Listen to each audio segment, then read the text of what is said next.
Good afternoon and good evening, everybody, and welcome to the first CCL hosted episode of the Ask Sean Show. Our guest, Sean Armstrong, is here from the Humboldt Bay area in California. And today is August 26th, 2024. So we've invited not just CCL members, but our friends and partners from multiple other climate groups around the country. And we're excited that well over half are from our partner groups. I'm going to go ahead and share a couple of slides, and then we'll hand it over to Sean. I'll give a quick overview of today's presentation.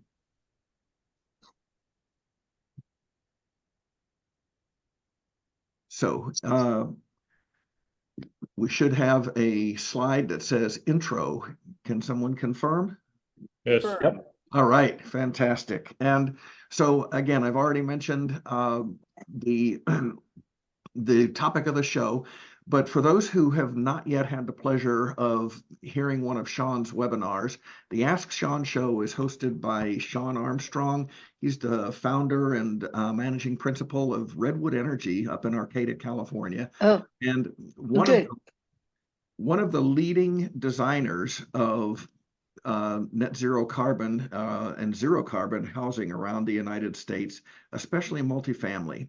And this show is well over 20 episodes now, and I love it because we have actual people who are working engaged on the journey of electrifying their own homes, and somewhere along the way they may have stubbed their toe, and Sean listens to the conundrum that they've found themselves in right now and helps them unstub their toe.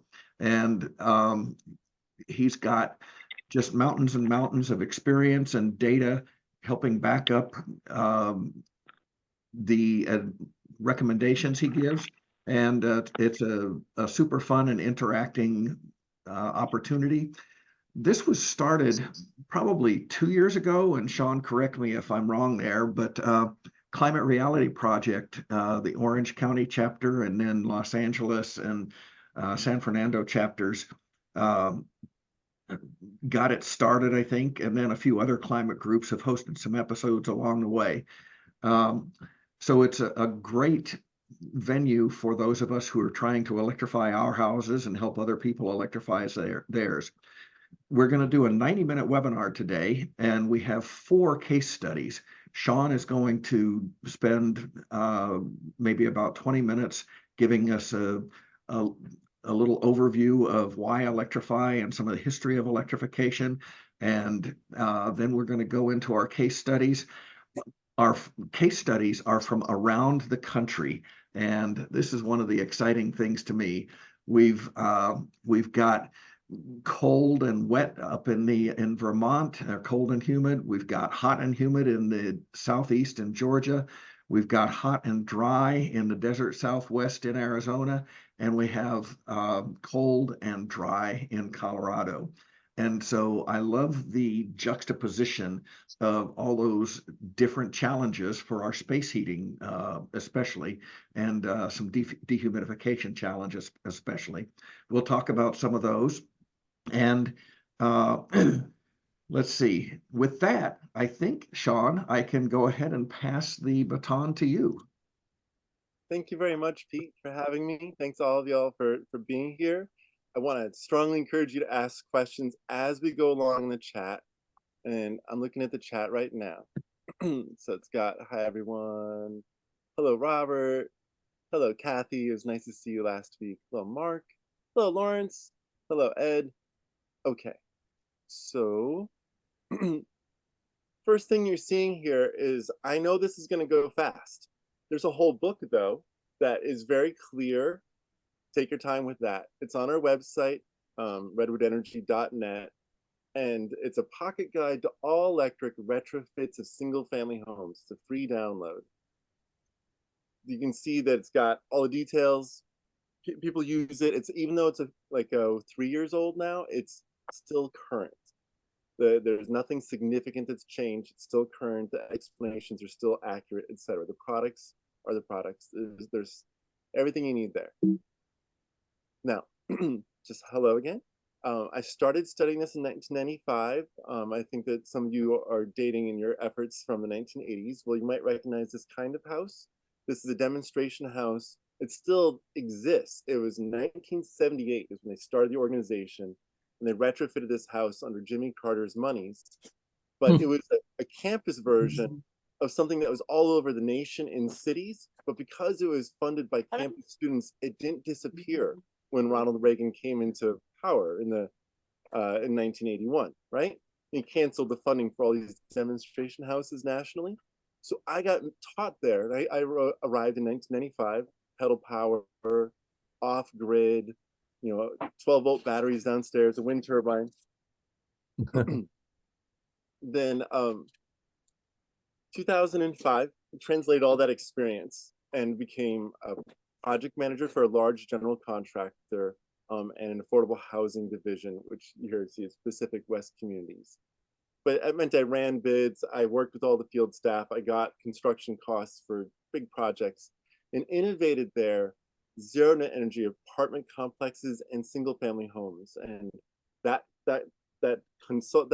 company, which is now called Danco Communities, we had the first successful zero net energy apartment complex and the first successful zero net energy subdivision. So 26 houses and 29 apartments. Quite a success. I've gotten lots of awards, United Nations. I feel so very awarded these days. So from 2011 till now, because I lost my job in the Great Recession, so did my partner, Michael Winkler. We started this 2-person consultancy. Now we've got about 19 staff, and we work on even cool big projects like this affordable housing that's in Washington, D.C. on the Beltway with a 9-story tall PV wall. Thanks, Pete, for putting the links into the chat. And Tom Cabot, just so you know, he's here on his phone, and he can answer questions as I speak. He is the original author of our Watt diet approach, and just as technical expert as anybody. So now we're off. First, where are we today? We are in if you're in California, one of the least electrified states in the United States. Find your own state. Now, what you'll see is that the trend generally is that southern states are all electric more than northern states, primarily because of the climate. And I'll get into that detail in just a moment. But now you can see that just because I'm here in California doesn't mean that I'm surrounded by all electric construction. Quite the contrary, it's been a very hard push against the petrostate interests of California, as well as just intellectual resilience to new information. But look, things are changing. This is electric vehicle adoption. Here on the right-hand side, you can see this is the Bay Area. This is just from this spring, March 12th, 2014. And you can see in some zip codes, more than 50% of the new cars being registered are electric. And this is what it looks like in China a few years ago. This is what it looks like in Norway in 2019. Right now, Norway sales are about 96% all electric vehicles. And so you can see how where it starts, we're going to be all electric in the 90% within the next 2 years in the Bay Area. And our country, of course, will be following right behind. This is exponential growth. This is right now for sale. This is an all electric, hold on for just a second here. Sorry, I have kids that come. So anyway, so this lovely yacht, it's 120 feet long, and it comes on, as you can see on the right-hand side, of the little drone airplane. That's just a computer-generated image. I don't know if it's actually for sale or not. They say it is. But in the middle, this electric submarine, and down below, the electric jet skis, those are totally real. Those pop off the side. And this is an all-electric solar-powered yacht that can go about 100 miles a day without any gasoline, just solar and batteries. Oh, by the way, if you can, Pete, could you mute people if they're not muted already, just so that people can do their own life in case? Yep, I've been doing that, and I'll ask our attendees to please be polite and mute yourselves when you're not speaking. Thanks. There you go. But you're of course welcome to ask questions. This is about this company, the Silent Company. So they sell silent 60s, silent 80s, and silent 120s. It's about $1 million. No, is it? It's $12 million to the 120 square foot. So you do the math, about $100,000 a linear foot. Got six places to sleep in at this one. It's got a whole floor that's dedicated to all induction restaurant, so to speak, for the people who are cooking there. I think there's chefs. You know, it's one of those places where you could be on one of those like down below chef shows. Now, I've given you like this is how awesome it could be. We could be like Hawaii, 72% to all electric, or Florida, 77% to all electric. We can get way up there with our electric vehicle adoption. Even the richest people have transitioned over to all electric solar powered stuff. Now, I'm going to tell you a little bit about a basic technology that underlies all of this called the heat pump. This is a cutaway. And what is a heat pump? It's a fan. That's mostly what's inside of it is a fan. The fan of an air source heat pump is what is moving the air, which is the source of the heating in the wintertime, or it's a place that you get rid of the heat in the summertime. That fan blows the air. Then on the right-hand side, you can see a compressor, which is essentially a kind of pump with a weird elliptical little element inside that squishes the liquid and can turn it into, from a gas into a liquid, squish it into its liquid form. And it goes from gas to liquid, liquid to gas, back and forth, transferring heat. And that's the basics. It's a fan and then a compressor that is compressing a gas into a liquid. Now, this is a still from an animation to help you capture this idea. When this is in air conditioning mode, on the left-hand side, there's heat in your room. You're gathering the heat. And then you're taking it outside and blowing it. That's air conditioner mode, as you go from left to right, blowing away the heat. You ever stood in front of an air conditioner outside? In the wintertime, it is exactly reversed. You start collecting the heat from the outside and you blow it inside. It's a basic technology that was developed a long time ago by a guy in like the 1850s. There's really a few different people, to be honest. But one fellow in particular, he gets credit. He got some ether. He was doing typesetting and got the ether on his hands. He's like, "Ooh, it's so cold. It's so interesting how this fossil fuel basically boils on my hand and makes my hand really cold." Capturing that experience and saying, if I boil something, it sucks heat into this liquid that boils at very low temperatures. You can boil modern refrigerants at -40 to -110 Fahrenheit is when they boil, going from liquid into gas, unless they're under pressure, which is what that compressor is for. So here on the left-hand side, this is a big, old-fashioned heat pump that is being used to make ice. And the ice, this is Anheuser-Busch. These are the people who funded the development of heat pumps to make ice, and then it got funded by like print plants that were trying to dehumidify using the same process that you're using to make ice. And see on the right-hand side, ice being delivered. This is during World War I. It was a major technology all the way up until almost the 1930s when people got home refrigerators. Because you got ice made in one place and it got delivered to you. But 1930s, here's Carrier, a modern American brand, is the first room air conditioner, which is a heat pump that works in one direction, collecting the heat from inside and blowing it outside. The reversible types they figured out in the 1940s. And you can see here a 1950s heat pump right there, how pleasant it is to stand right in front of it, get blasted with cold air, and it can also work in the wintertime. But these ones, lacking a computer, lacking electric strategies for de-icing it, they didn't go below about 35 degrees Fahrenheit without turning into electric resistance heaters, which is why you saw heat pump adoption, the green colors in the southern states was where it didn't really matter that it went into electric resistance because it didn't get that cold there in the first place. Not often. So next little part of the story, you just saw the invention of heat pumps for space heating and cooling, right? From there, it's just been elaboration and sophistication. Here, this is the advent of heat pump water heaters. So this was a company called the Dairy Equipment, Wisconsin Dairy Equipment Corporation. They would chill the milk, comes out of the cow hot, has to be made cold so it doesn't spoil. And then they started storing the heat in tanks so you could use it for washdown of the dairy.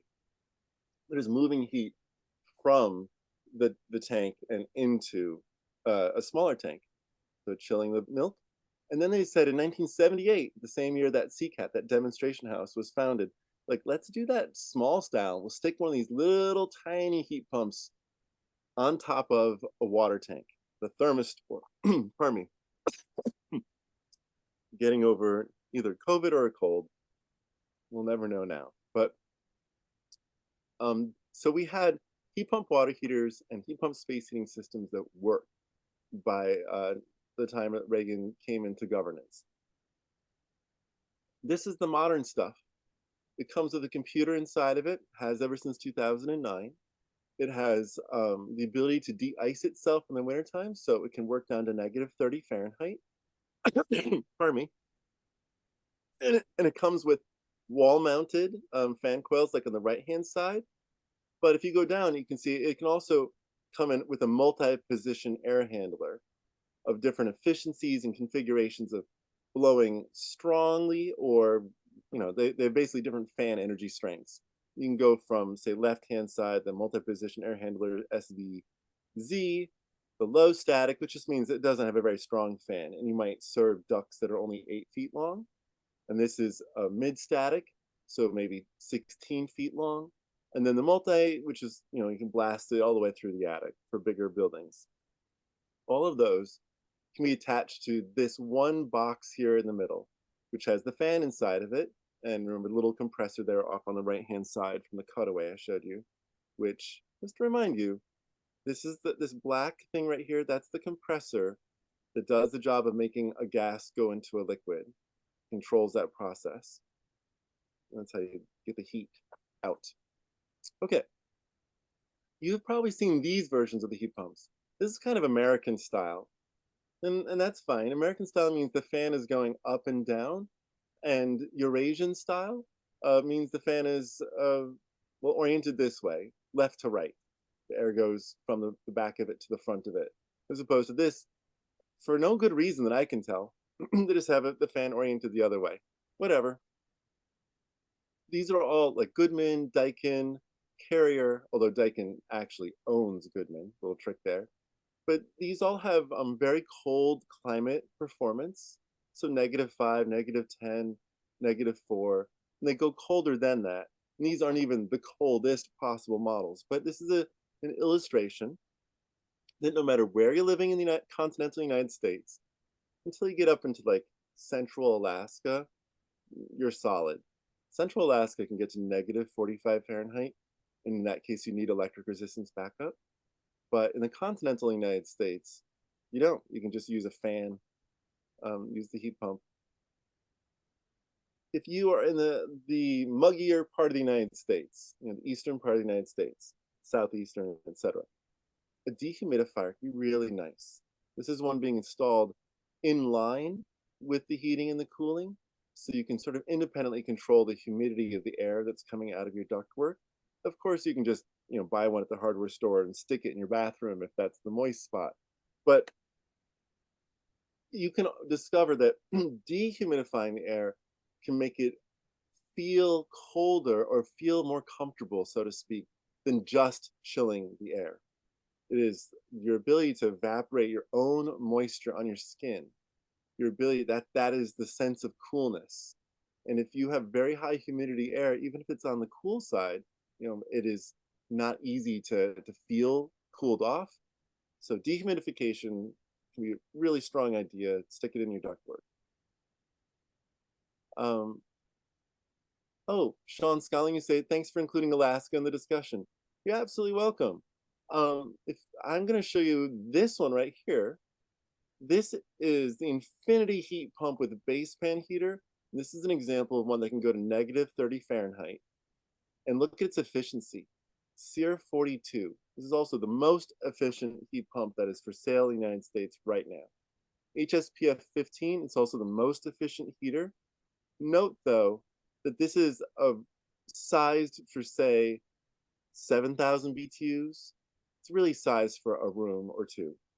That the whole thing is that it has an oversized fan. It has a very undersized production of heat, but that's how you do it. Is you have a big fan moving lots of air, so that even when it's crazy cold outside, you're still collecting a fair amount of heat. And so this is, you might put one in a bedroom and another one in a living room. You might like put 3 or 4 in your house. But this is a dependable, super duper efficient system. A lot of people worry, by the way, that we're going to have an electrical peak as a result of electrification that is bigger than now. It's just the opposite. Field data has shown us that because peaks are driven by air conditioning, in the northern climates and in Florida, the biggest peak is the wintertime electric resistance heating during cold snaps. That if we move to heat pumps, we get way more efficient air conditioning using just automatically about half as much air conditioning energy during the summer. And the heat pumps, if they're like this, like an efficient heat pump, not even like this, an HSPF, say 10, as opposed to 15 here. That HSPF 10 heat pump has a SEER 19, and it makes less of a peak in the wintertime and reduces the peak in the summer. So it's actually our solution is to electrify. And when we use these efficient heat pumps, we get a better grid than we have today. Not worse, but better.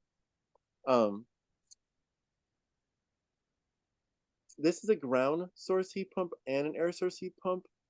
Either way, you can do what's radiant floors. Some folks have radiant floors. Some people want radiant floors. I don't personally recommend them because they're the most expensive way to deliver heating and cooling. And if you have a leak, you have a problem. But I'm going to show you in a second, there's also radiators you can pair with this. But on the top, these are ground source heat pumps, which means you put pipes into the ground and you circulate either water or propylene glycol, and you collect heat in the wintertime and you discharge heat in the summer. You're getting rid of air conditioning heat. On the bottom, these are would meet the same needs of a radiant floor, etc., but it's an air source heat pump, which is less expensive to install because you don't have to dig into the ground. Now here are radiators. These are very efficient radiators at distributing heat, and these can operate down to 80 degrees Fahrenheit, so you can have a very efficient heat pump in the wintertime while keeping your house at 80 degrees, as opposed to burning gas and then making the water 160 degrees Fahrenheit and running them through big old chunks of metal that don't have much surface area that are wicked hot and dangerous. It's like, that's the old school radiators. I would encourage people to get rid of those radiators so that you can get an air source heat pump and run it at the very efficient temperatures of like 120 down to 80 Fahrenheit. So Yaga, that's what you're looking at, the Yaga climate. These are examples of heat pump or radiators designed for air source and ground source heat pumps. Get rid of your gas stove. So if you have a gas stove, the person who's cooking on the gas stove, that's the equivalent of someone who's smoking secondhand cigarettes in the house. Back when people did have secondhand cigarette smoke in the house, like 1994, they did a big study, hundreds of people, and they found that an electric stove with a cigarette smoker in the house was equivalent to a gas stove without a cigarette smoker in the house. Gas stoves are like cigarette smokers. That's the answer. And they smoke in your house. They harm the cook the most. They harm babies because formaldehyde that's the #1 source of formaldehyde. It comes rolling heavier than air off the stove, poisons the children, poisons the pets around your feet. Bad for everybody. It's secondhand cigarette smoke. No one these days invites over someone to smoke in your house all day, every day, especially if you have your grandkids visiting. So LG makes an excellent stove, but you see it's about $2,600, $2,500. Frigidaire is about as low cost of an induction stove, and you can find them even for $1,000 sometimes on sale, but $1,400, $1,500. I personally recommend LG and Samsung. One thing is that my grandma just died last week at 103 years old. And so as her Alzheimer's taking her, the last couple of years, we discovered that it was dangerous for her to have access to an electric resistant stove because she would accidentally leave it on, which can start a fire and can burn somebody. So we went out and got an induction stove to keep her so she could live at home until she just died last week and safely. And so it's one of the things to think about is aging in place is get a stove that can't start a fire. Induction doesn't interact with paper. It doesn't interact with anything other than metals like cast iron, anything that can take a magnet like nickel, stainless steel, etc. It's safe. Safe and faster and better. Faster and better is the easiest ones, but safe. Now, I'm going to get into a little bit more of the technical stuff of how to electrify your house quickly. So, if you wanted to just get it done, and in 2017, my mother-in-law died in the Tubbs fire. It was the Santa Rosa fire. You recall there was huge branches being thrown by the winds or almost 100 miles an hour, firing branches across highways, lit so many houses on fire. And my mother-in-law, who had weak lungs, she was 6 years old and she'd had thyroid cancer at 16, got radiation therapy. She died of smoke inhalation, and it was absolutely horrible. So we pulled our gas stove out of our house, which she had helped us install, this antique, cool, old stove that I had desired because it had insulation in it. It was old and neat. And we threw it out and said, okay, we're getting our house electrified now. And that's the last thing. So if you're in that spirit of like, you've had enough, you've just absolutely had enough, this is how you get it done. And it's pretty affordable. So on the left-hand side, this is a condensing washer dryer. You can also get a heat pump washer dryer. The reason why you want to get a combination product is because it's the easiest one to just plug into the wall with the existing normal outlet that's right there. So that you can plug it in, just any old outlet nearby. You can get the washer dryer models. They're very power efficient. They don't take more power than is in the 120 volt outlet there. Then you can see this 500 watt 120 volt, plug it in anywhere. Ream tank, A.O. Smith makes one, Bradford White makes one. There's a couple of manufacturers I'm forgetting, but those are the big three. They're 120 volt. They're designed to plug into any outlet in your house. So you can just, like a washing machine, these things, they have cold water in, hot water out, plug it into the wall. So yes, you can get a building permit. Yes, you can hire a plumber, but it is also no more difficult than installing a washing machine, which you just has cold water in, hot water out, and you plug it into the wall. So then next over here, this is an air source heat pump that clips onto the wall. You cut 2 holes into the wall, a duct goes in, a duct goes out. So air is delivered into this box and then out of the box. But it's 120 volts and it is a cold climate, produces plenty of baking heat down to -15 Fahrenheit. Very popular in our apartment complexes because it's pretty much the least cost way to do it. One in each bedroom. They can make up to 15,000 BTUs, but get derated down to about 7,000 when it gets really cold out. And then on the right-hand side, this is what my family's been cooking on since 2017 when Nan died, which is we put in some metal shelving where that stove used to be. We have an Oster extra large plug-in 120 volt oven. And we have 2 of these 2-burner induction ranges, one in the same circuit as the oven, and then the second kitchen circuit. Each kitchen is supposed to, by code, have 2 appliance circuits, so you can plug in blenders and toasters at the same time. So we went to the other outlet and plugged this one in as well. And we have all normal appliances, blenders and toasters and things, and microwaves. It all works out just fine. We never ever have a circuit blast, and we've got 3 kids, and I cook for a total of 5 to 6 people sometimes, so works great.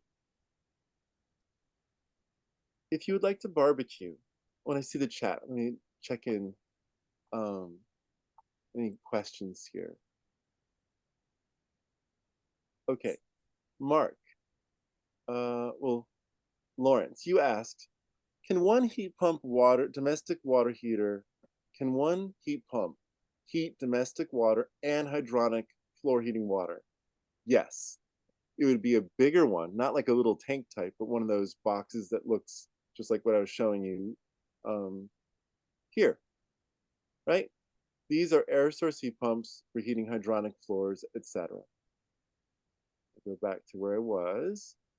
Um, so you just put an extra tank next, in like you have that fan coil box thing outside, and then there's a storage tank for your domestic hot water, and that's how you do it. It's not cheaper usually.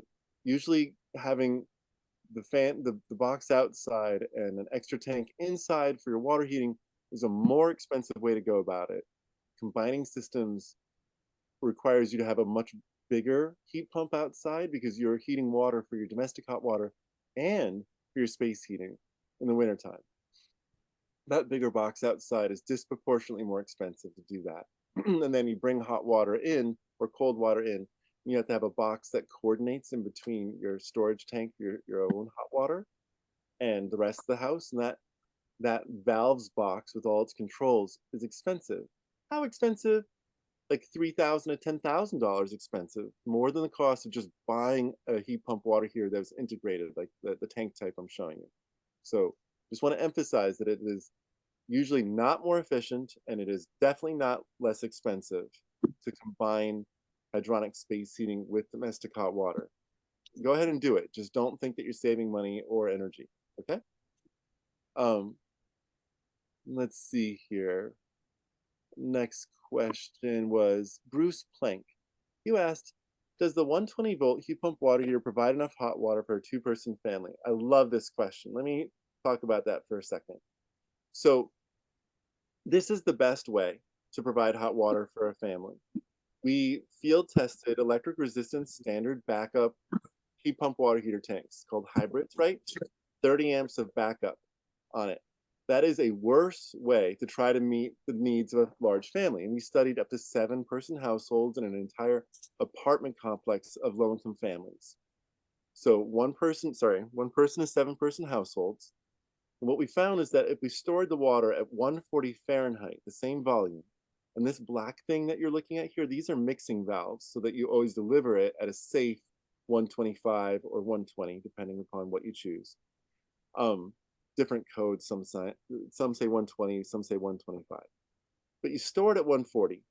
That is a better strategy for meeting the Saturday everyone's taking a shower in a row demands. It is a better way of meeting. I would like to have a really big bathtub tonight. Is having more hot water, more heat in storage that we demonstrated as a fact. This is a superior water heater. That's fact. And anyone who's saying, oh, you need electric resistance is trying to sell you a worse product. You will not get as much hot water delivered out of it. It's a falsehood, and it just ends up wasting a bunch of this and that. So if you want to have your best experience, 2 people is a 40-gallon tank to, well, 2 to 3 people is a 40-gallon tank. The 50-gallon tank usually works great for up to 5 people in a household. And if you have more than 5 people, then you can get a 65-gallon or an 80-gallon tank. And but in our apartment complexes, we usually only put in 50-gallon tanks because it is rare for us to have a 6 or 7-person household. And when households get that big, it's not a surprise that you run out of hot water after the 4th or 8th shower or whatever. I grew up in a household with 6 people, and we ran out of hot water all the time with our 40-gallon tank of gas hot water.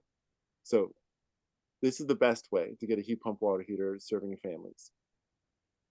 Stuart, you helped out answering with the the monoblock fan coil systems like Chiltrex, Enertech.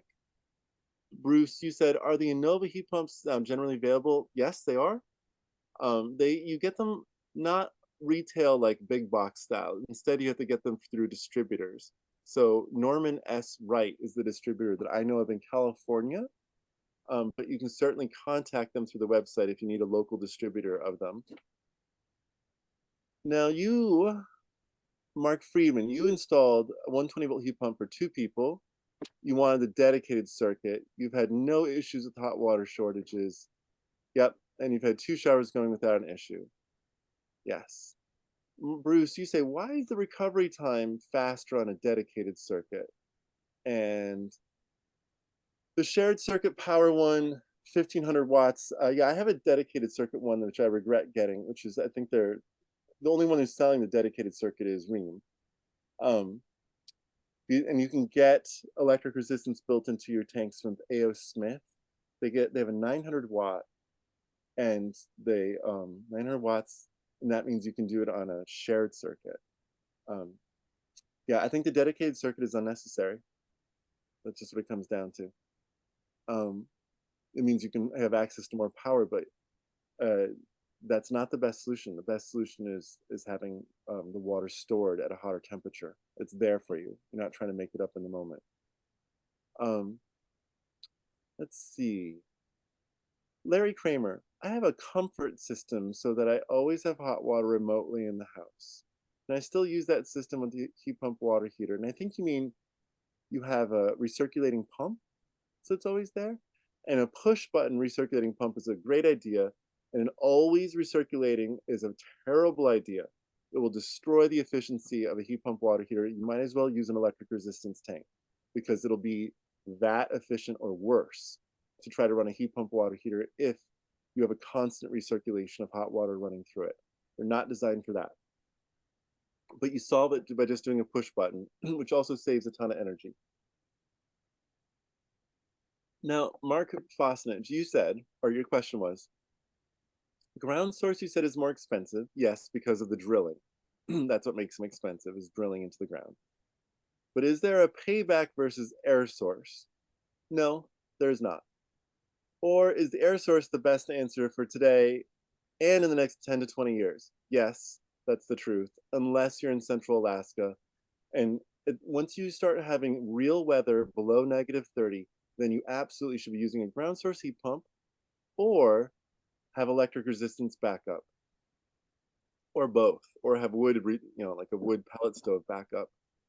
I work with a housing authority in Alaska. I'm big fans of them. They're in the North Slope, the northernmost city of all, and they're putting induction stoves because they don't want to poison people with gas fumes in the winter time. So it's very difficult to do air exchanges when it's so cold outside. And they're putting in super duper cold climate heat pump space heating systems, but also with pellet stoves. Now, Julia, you read that a rule of thumb is that a 6,000 square foot or bigger house, a ground source might be more economical. No, that wouldn't be true. There's just nothing more economical about drilling holes in the ground than putting in air source heat pumps. You can also use one system for 2 or more houses. Yes, but you can do that with air source heat pumps also. You're just now using a commercial scale, like larger building heat pump that's an air source heat pump. There really is nothing cheaper about drilling, period. That's the answer. Okay, so I'm gonna go back to the slide deck. Oh, there's one more person. Mark Friedman, who said, we were space limited to the 50 gallons for the heat pump water heater and happened to have a dedicated circuit on the wall behind it, so it's easy for us. Yeah, that's perfect. Sounds good. The dedicated circuit uses more fans. It's a larger heat pump, and that's why it's 1400 watts, not because it has electric resistance backup for the Rheem, specifically for the Rheem. So it makes it noisier, but it also makes it do a better job of dehumidification if it's down in the basement. That's the best thing about heat pump water heaters, is that they dehumidify the garage, they dehumidify the basement, to get rid of extra moisture. So on the left-hand side, this barbecuing is delicious. Everyone loves it. This Weber plugs into the wall. It's a fantastic barbecue. You're loving it. If you want to get a 240 volt one like the one on the right, more power to you, literally. But you don't have to. The 120 volt on the left. I have a friend of mine who literally grills every day. He's on a very restricted diet, so he's always eating chicken, and he likes to grill it. And so I gave him that as a gift. Mark Peterson, you said, any experience with the 120 volt battery induction cooktop? Yes, my company is field testing the first 36 coming out of the factory. We're installing them tomorrow. They show up into a local tribal nation, Sherry Heights. And I had field tested it in my own house for 2 months before my ex fell and broke it with a big bowl. It's got a glass piece on the top. If you smash it really hard with a piece of metal, you can break it. So, but other than that, my kids cooked on it. It was perfectly safe. It was easy to use. It doesn't use more than 1,800 watts. Provides up to 9,000 watts of cooking, which is way excessive. We never, and this is with cooking like on 3 burners and using the oven. We couldn't use it more than about 2,400 watts. So it's a little overkill for anybody, really. Like cooking does not need to be done with 9,000 watts. It's a darn shame that they're built that way because it's impossible. We actually had NREL test turning on an induction stove on full blast and everything on. You can't even cook that way. That's a separate issue. I'm trying to invent an 1,800 watt stove that doesn't have a battery in it, but the battery is cool, because then it gives you power during an outage. Here is my child, Twilight, experimenting on the day that I plugged this in front of the little tiny house Christmas tree. And it's an ultrasound making mist lit with either LEDs or halogens, depending upon the product you're getting. And it can produce heat if you plug in the one that comes with it, like you buy an extra heater to incorporate in it, but it is magical and completely safe. But it looks just like fire. I swear to God, you think you're gonna light yourself on fire sticking your hand into it, and it's just like this cool little mist coming up. It uses 1 liter over the course of a couple of days. I mean, it really doesn't even add any humidity. It's an amazing product. So Dimplex makes them. Here you can see that they make cassettes that you can put into like brick fireplaces and stone fireplaces. Exactly, Meredith, like the Olympic torch. I love that Olympic torch that they're lighting a fire underneath that helium balloon that's floating, and people are like, we need to keep it next to the Eiffel Tower. It's so pretty. It's like, yeah, this is pretty fun to have the ability to light a gigantic fire in the sky. I mean, it's wicked beautiful. Lawrence, you asked, does yours have an outlet for backup power during outage for the fridge? Yes. The Channing Street copper stoves, which I don't have an image of, they have a 15 amp, 120 volt outlet that is designed for your fridge or for phone charging kind of stuff. Lawrence, you say that the production one doesn't. I don't know that to be true. Maybe it is. I talked with Cooper at a fair, and they said the early ones did, but even though the inverter was UL listed, it's not UL listed if it's inside another appliance. So they say they'll have to wait till they hammer out the certification. Until then, they'll be putting them out without backup power. Oh, well, you know something I hadn't heard yet then. Thank you for telling me. Like so is yours a pre-production model or early production? I got the second one that ever they made. That went into my house. And then the next 35 that are arriving are their first ones off the factory floor. So like I said, they're arriving tomorrow, but half of us have COVID now because I hosted a super spreader event apparently last week at the Zero Carbon Retreat. I'm glad you came to last year's one, Pete, because this year's one might have got you.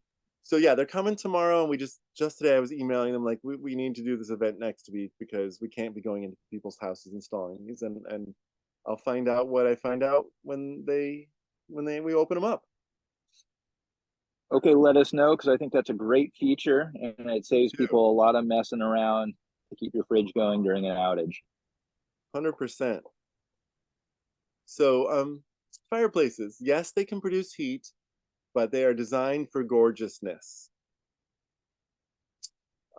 Here's a fun story. So there's not many swimming pools up here in Arcata. It's very cold outside. Like it's in the 60s on hot days in the summer. So this is my friend CJ Ralph. He's a leading local birder. His wife heads a native plant association. They own hundreds of acres out in this reserve that's just outside of town on the ocean. So they invite me through the gated access, and I come down this long driveway. And when I first started coming there to teach my kids how to swim in this greenhouse covered swimming pool that's got a rope swing, bananas growing everywhere, pineapples all over the place, just epic. Going there, smells like the tropics. And they used to have a gas water heater for the pool, and then it's fed with solar thermal, which means that in the summertime, it was too much. In the shoulder season, spring and fall, it was just right. And in the wintertime, solar thermal doesn't really work. You have to put huge amounts of panels, so much so that it's A, crazy expensive, and B, it produces too much heat and pressure in the summertime and breaks the system just through steam. It's you can't balance solar thermal for winter in a way that actually meets the heating needs. Well, at least without decommissioning large amounts of it during the summertime. So I encouraged him to get an air source heat pump pool heater. He did, and removed essentially $30,000 worth of solar thermal and installed a $10,000 all-in heat pump for the pool, which means it is a warm pool in the wintertime, and he runs it off the solar electric panels that are on his house. And we're still, using the rope swing and eating tomatoes in February and all the rest of it, eating sugar cane and turmeric and the pineapples. What a place. Okay, so now a little bit of electrical stuff. You want to add electric devices, but you don't want to upsize the electric wire to your house called the service.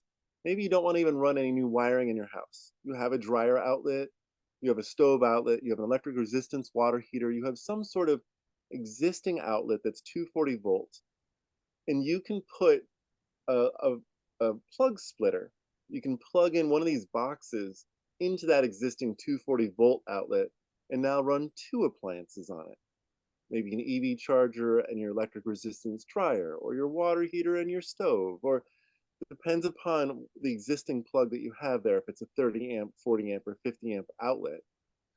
But basically, you can match it up with something else that uses a bunch of power, and they essentially work as a transfer switch. You're either running one or the other, or this one on the far left, the NeoCharge, that's smart enough to let you do both. The Thermolec and the, second from the right, that one also lets you run multiple things at the same time.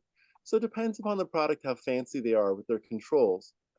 But this is, yeah, Mark, you said when electrifying, we put a simple switch between our EV and our induction cooktop. Exactly. Hey, Mark, will you do me a solid and send me an email, please, so I can get a picture of that? Everyone wants to see case studies, and I would love if you would share with me a picture so I can have this permanently and also like put it in reports and things. If you're willing to share me an image of that, it would be very helpful for the movement. Bruce, you asked, do the splitters usually require a permit? No, they do not usually require a permit. They are UL listed. I mean, it depends upon, like the Thermolec, you can see that is permanently installed, and so that would technically require a permit. But on the far left-hand side, the NeoCharge, that is a glorified plug strip. And plug strips do not need building permits. It's just a plug strip for 240 volt as opposed to 120 volt. Greg Fotenhauer, you asked, what do you do about the combined pool hot tubs that we installed all over California? These were typically paired with huge gas burners. Let me show you what to do about that, Greg. Here, Space Pack, Arctic, Chiltrex. These things are all designed for something that can do both swimming pools and they can do hot tubs. And there are other ones that are designed for that as well. AquaCal, here. AquaCal is the world's largest pool and hot tub heat pump manufacturer. They're in Florida, and they know how to do hot tubs and swimming pools in Florida. So they do them up to Olympic-sized pools. They do combination systems. They do hot temperatures. If you're trying to get like a big hot tub for 20 people, they have it all. You just have to work with the folks. Thank you, Mark. I'd really appreciate that. So that would be like, AquaCal are the people you should really be doing it with. But if you're, say, up in Lake Tahoe or Reno, I know you love to go to Lake Tahoe, Greg, Arctic. This is the best cold climate air to water heat pump, and they make them specifically for hot tubs. I've seen them advertised for hot tubs. So But I also know that they're like Arctic is a great product for an apartment complex's worth of hot water. So, you know, kind of depends on what you're doing. Pete, I see your hand raised. What's up? Yeah, Sean, just looking at the clock, Oh, we're pardon me. having fantastic Q&A, but we do have our four presenters who have Yes. put together their case studies for you. I'm And 2 slides away from their case studies. Let me just awesome. get to the point here. This is the bigger version of the plug splitters. Span panels are used all over the United States. Genius is up in Canada. You can plug 300 or 400 amps worth of stuff into a 100 amp service and panel, like this span panel here. And they balance stuff. If you want to avoid a service upgrade, but put in a huge solar array, you can put in a solar collar like the connector. So you can put up to 15 kW of solar onto 100 amp service if you connect it at the meter, as opposed to connecting it through your panel, where you're limited on your panel to about 4 kilowatts, but you're limited to your service to 15 kilowatts. So it depends on where you're plugging in the solar. All right, case study number 1. It's cold. Warren, Vermont, Tom Wilson. So you have a 1978 ski chalet, 1,350 square feet, slightly smaller than the average house in California, which is 1,400 to 1,500 square feet. The original house is super leaky. And then you had high moisture levels. I love it. A river ran through it. So you put in foam to make it airtight. Great. I love cork foam, by the way. Cork foam is it's like rice cakes made out of cork, but it is non-toxic if it lights on fire. That's the one downside behind like hydrocarbon foam. Okay, you got rid of the water. You got the slab insulation in there. Very good. Very important thing to do. Now you still have, like so many people do, the old-fashioned oil-fired hot air furnace. But then you've done a little bit of updating with side arm water heater, electric wall panel radiators. Okay, so these are electric resistance. No, actually, what we installed was Runtal hydronic radiators as opposed to baseboard to improve the mean radiant temperature, not switching to electricity. So it's still the propane boiler that fires those, but we rarely use that for space heating because we added heat pumps. Got it. So I'm curious, do you know what temperature then you set your water heater at? So because you have these more efficient radiators? I don't. I believe it's around. I think it's still 180. I don't know, but we rarely use the boiler for space heating. The heat pumps more than suffice for it.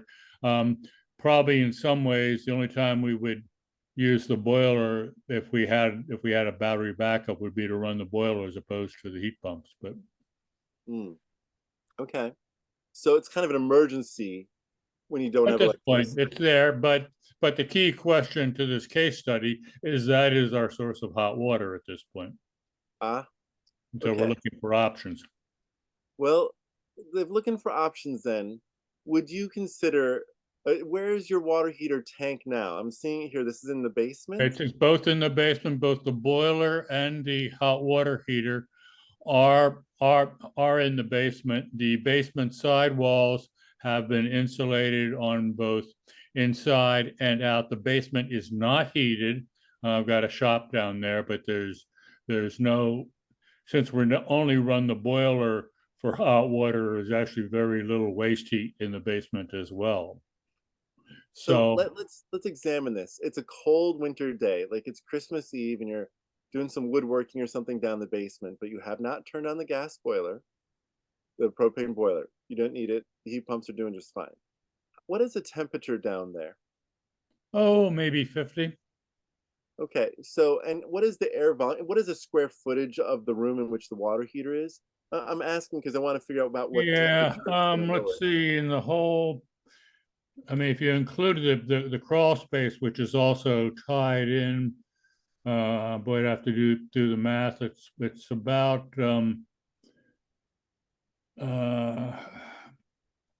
So it was about 18, no, it's about, Well, your 20. house is 1350, right? So is it maybe 1,000 square feet down Well, there? no, because we added a 400 square foot addition on it. So it's, so the, so in fact, the volume of the house is around 1,800 square feet at this point. Well, Or not the volume of the house, the footprint. what's going to happen is that if I'm recommending that you consider um, putting in just a standard 2,000, like $1,600, $2,400 heat pump water heater, the tank type with a little heat pump on the top of it. What that will do is dry your basement out some. It will lower the temperature in the basement. Depending upon how much you use it, it'll run 1 to 4 hours a day. Well, And I understand those recommendations. If you go to a couple slides, you'll come to what my conundrum is. And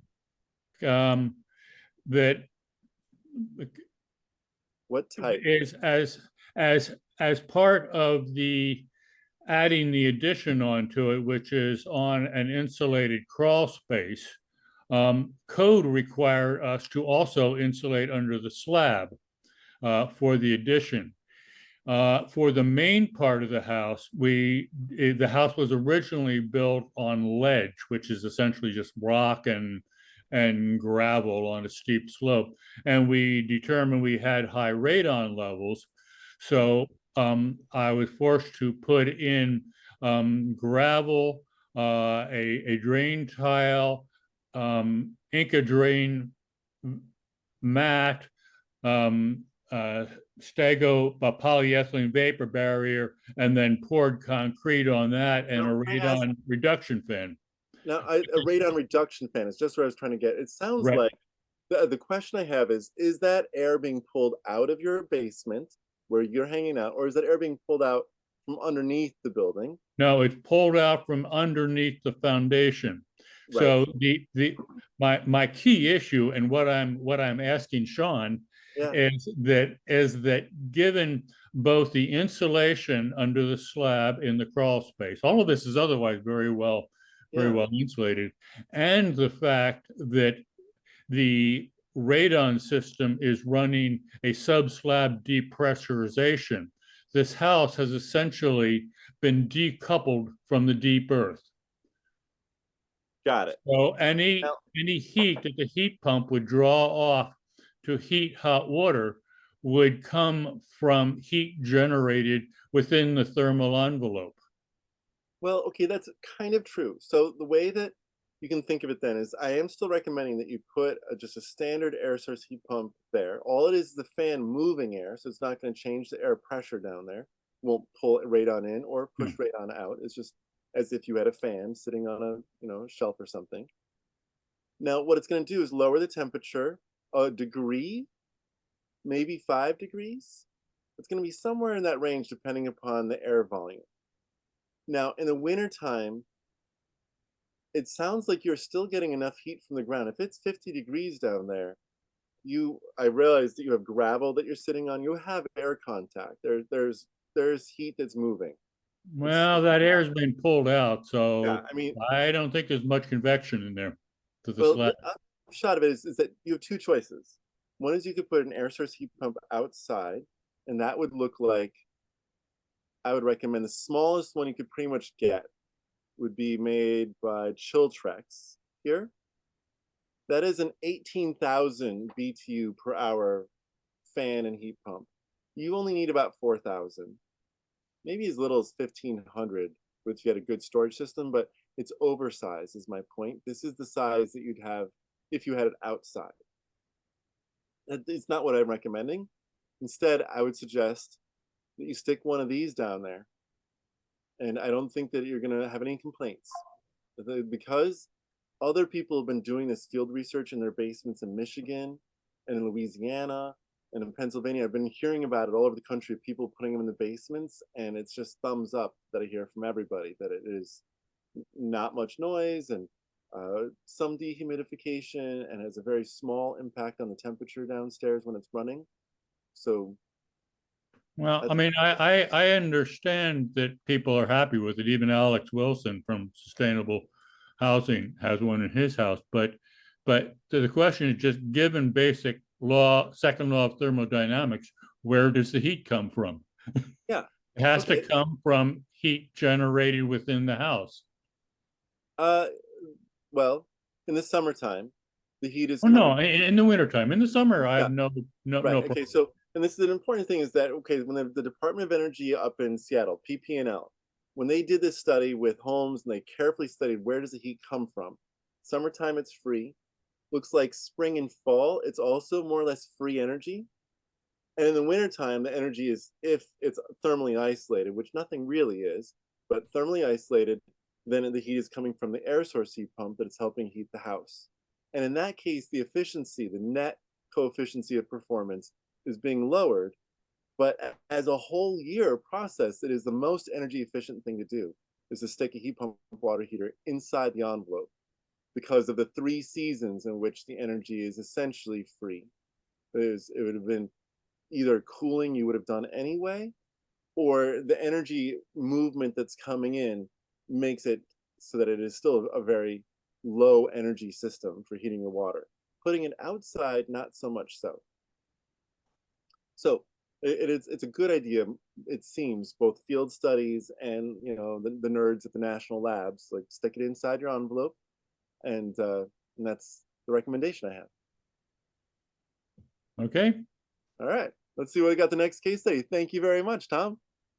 And also I'd say get that 120 volt types. I would recommend the A.O. Smith is kind of the highest quality one.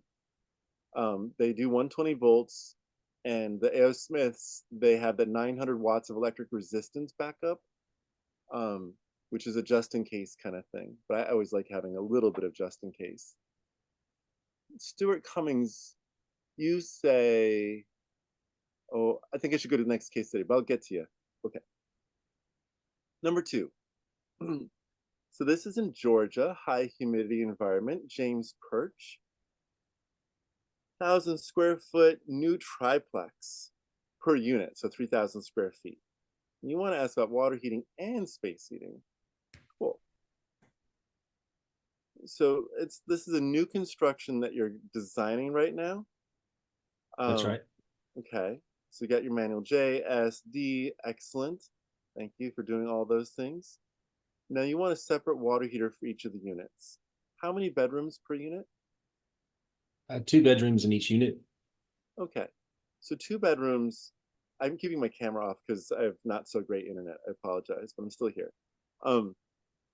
So they probably need no more than a 50-gallon tank. The 2-bedroom unit usually would not have more than 4 people in it, like 2 people per bedroom. And a 50-gallon tank is arguably oversized, but it's certainly right-sized for 4 people.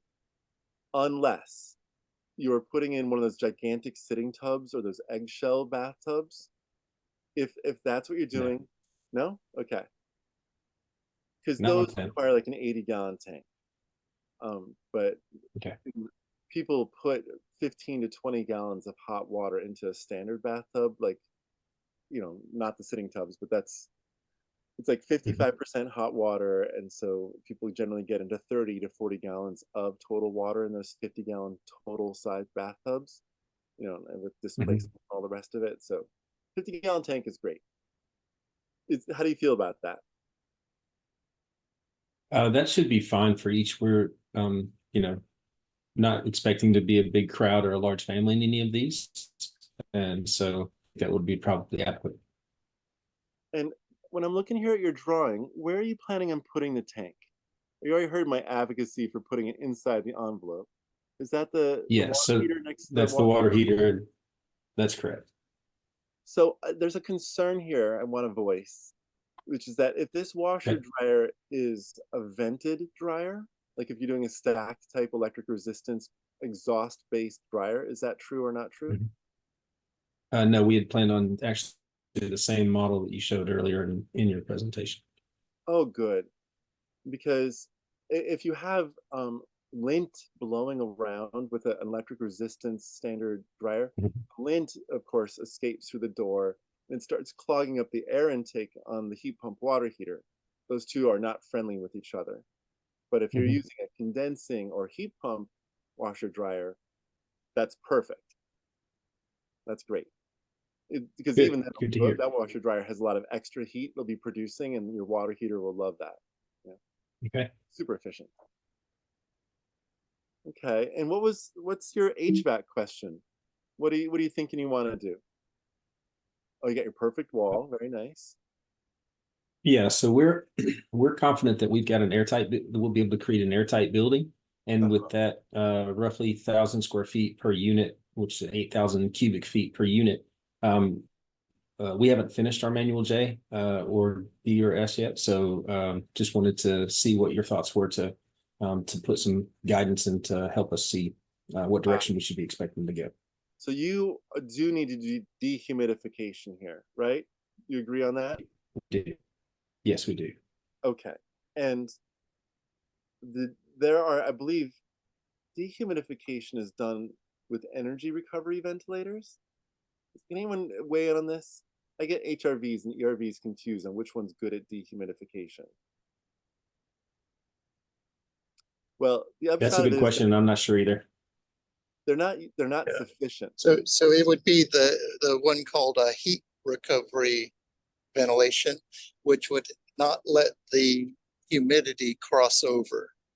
So and when they call it an energy recovery ventilation, they're using something akin to paper as the barrier between the two air streams, and that way the paper can let moisture and heat transfer across. But since you're trying to dehumidify, you need to talk to the folks in your area who are doing those types of heat or energy recovery systems, and follow the advice they can give you. So I'm working on that Washington, D.C. project, high humidity, swampy Washington, D.C. And we are putting in, I'm going to go back to that image I have of the dehumidification that is in line. Now, Carrier has built-in dehumidification that is superior in the market. I just want to put that out there, that if you invest in a Carrier heat pump air conditioner, you have very little dehumidification that's extra. But most systems are not as good as Carrier at naturally dehumidifying. In that case, I would recommend you put in an inline dehumidification system. Or everyone gets a couple dehumidifiers and that you just get from the hardware store. And you just keep that rolling. Knowing, understanding, like you have to then take the thing out, go dump it in the sink, bring it back, Yeah.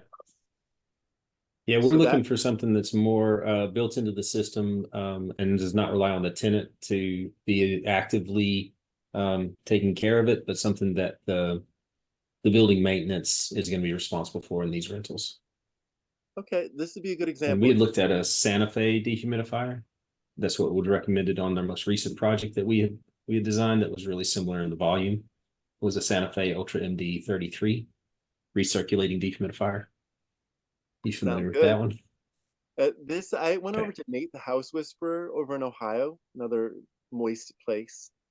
And Nate, he teaches on dehumidification. And so I asked him what his recommendation was. And this was the one that he recommended. I am from a dry climate over here in California, and so I don't have the expertise. I would say you should consider this product because that's the one he's recommending as an expert. And of course, whoever is an expert in your community who's willing to maintain things and supports the products that they're selling is a really good person to listen to.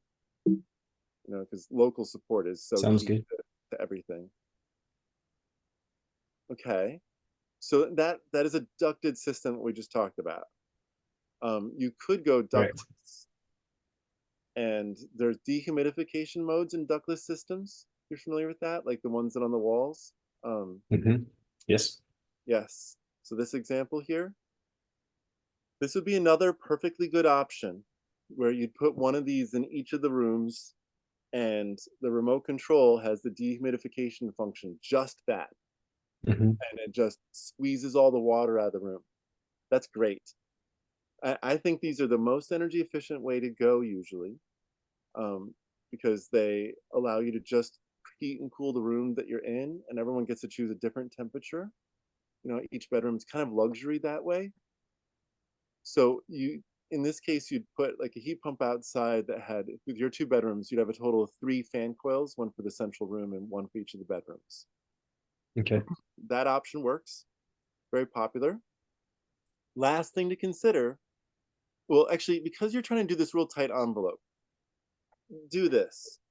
This has the tiniest little refrigerant line coming in. Mm-hmm.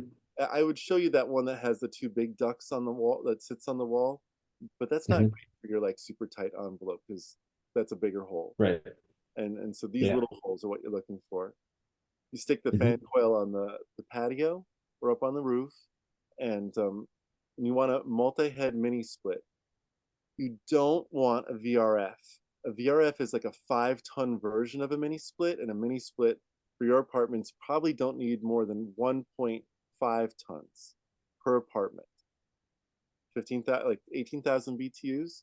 That's probably all you need. And if you put 2 tons, 24,000 BTUs, that'd be fine. That's almost oversizing it, but you'd be guaranteed solid or whatever after you do your own analysis there. Okay. Because that small system, that's the more efficient, less expensive, safer to install. If you do a VRF, as if you want to do 1 heat pump for the whole building, it involves alarms, it has a manifold, way more risk of refrigerant leaks, way more expensive. So just don't get tricked into doing a VRF. Instead, do 3 discrete ductless mini split systems. It would be probably the best idea for you. Okay. Okay, cool. Thanks. You're welcome. Is there anything else you want to chat about? You got your water heater idea? Your 50-gallon AO? Yeah, that was the stuff that I wanted to that was the questions that I had for you. So thank you for answering those. Yeah, and Tom weighed in on, you want a heat recovery ventilator for because you're gonna have a tight envelope and you need to have fresh air.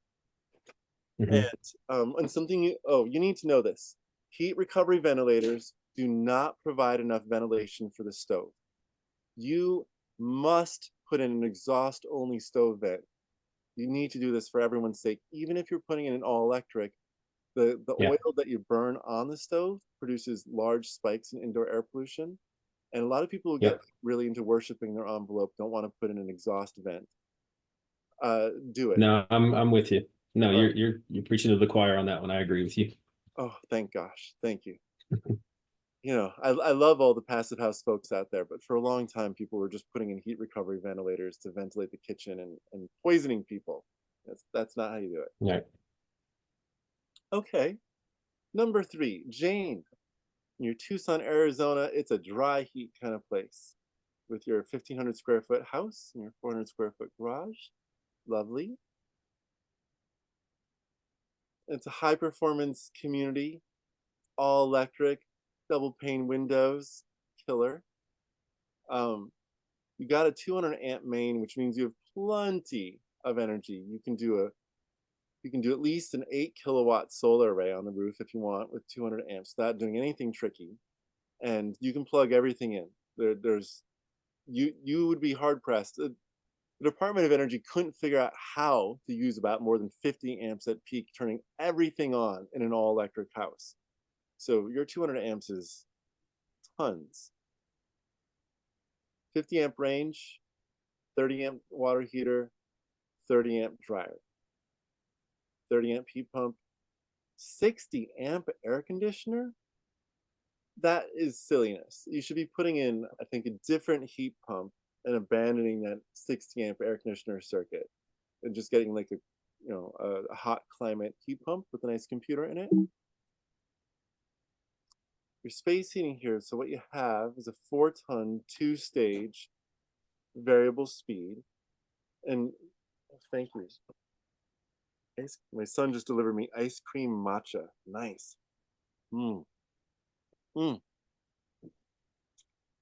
Okay, so this product is kind of variable, but 2-stage really is just like a 2-stage bicycle. Variable is when you put a computer in it and it can have 100 different speeds or 100 different stages. 2-stage is old school, disposable. It is no longer serving you. If you got rid of it today, you'd be doing it a favor. But if you have it and it's brand new, that's too bad because you got sold a bill of goods.